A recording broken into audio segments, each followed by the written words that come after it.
Riwayat tentang upaya pencurian jasad Rasulullah Shallallahu Alaihi Wasallam banyak dinukilkan buku-buku sejarah. Kejadiannya cukup banyak. Tetapi di antara yang masyhur adalah yang terjadi pada masa Sultan Nuruddin Mahmud Zanki, 1168-1174, dikenal sebagai pahlawan Islam yang berhasil menghancurkan tentara Salib dalam Perang Salib I, bersama Salahuddin Al-Ayyubi.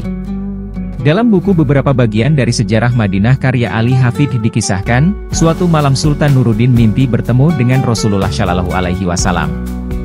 Dalam mimpi itu Rasul memanggil-manggil Nuruddin dan menyuruhnya agar segera pergi ke Madinah, karena ada dua orang kulit putih yang hendak menyakiti beliau. Bermimpi seperti itu, Sultan Nuruddin pun tersentak dan terbangun dari tidurnya. Betapa jelas kata-kata yang diucapkan Rasulullah Shallallahu Alaihi Wasallam tadi. Ia pun segera mengambil air wudhu lalu sholat beberapa rakaat. Lalu ia tidur kembali. Dalam tidur keduanya, Sultan Nuruddin mendapatkan mimpi yang sama bahkan terasa lebih jelas. Mimpi itu terus berulang hingga 3 kali. Keesokan harinya, Sultan Nuruddin menyampaikan mimpinya tersebut pada Jamaluddin Al-Muashali, seorang menteri yang berwawasan luas, alim dan rendah hati. Jamaluddin pun menyarankan agar Sultan segera pergi ke Madinah dan tidak menceritakan mimpinya pada siapapun. Dengan membawa 1000 pasukan berkuda terbaik dan harta yang banyak, Sultan berangkat ke Madinah. Dibutuhkan 16 hari lamanya bagi Sultan Nuruddin dan pasukannya untuk sampai ke Madinah dari Syam. Ia menghabiskan 16 hari perjalanan dari Syam, Suriah, ke Madinah. Sesampainya di Madinah, ia segera sholat di Raudah, lalu menziarahi pusara Rasulullah Shallallahu Alaihi Wasallam. Sultan duduk termenung di depan pusara Rasul.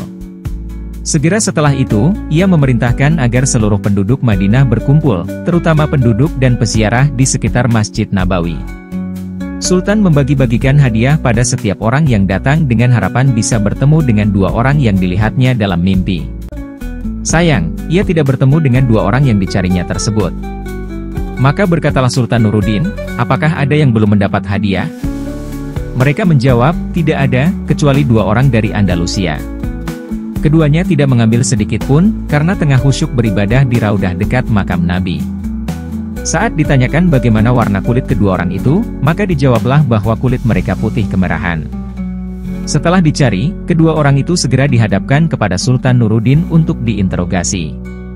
Pada awalnya mereka mengaku sebagai peziarah Muslim dari Andalusia. Terlihat dari wajah mereka gurat-gurat ketakutan dan jawabannya pun berbelit-belit. Untuk mendapatkan kebenaran jawaban, kedua orang tersebut dibawa ke balik dinding, lalu dibukalah celananya. Ternyata kedua orang itu tidak berkhitan. Setelah diinterogasi terus-menerus, keduanya mengaku bahwa mereka adalah tentara Salib, yang diutus oleh raja mereka untuk mencuri jasad Rasulullah Shallallahu Alaihi Wasallam. Usaha untuk mencuri jasad Rasul, sudah mereka lakukan sejak lama dengan cara menggali terowongan di sebelah kiblat luar masjid.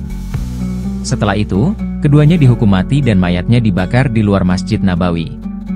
Agar kejadian serupa tidak terulang kembali, Sultan Nuruddin memerintahkan untuk menggali tanah sekitar pusara dan menuangkan ke dalamnya cairan tembaga agar membeku, agar pusara Nabi Shallallahu Alaihi Wasallam terlindungi.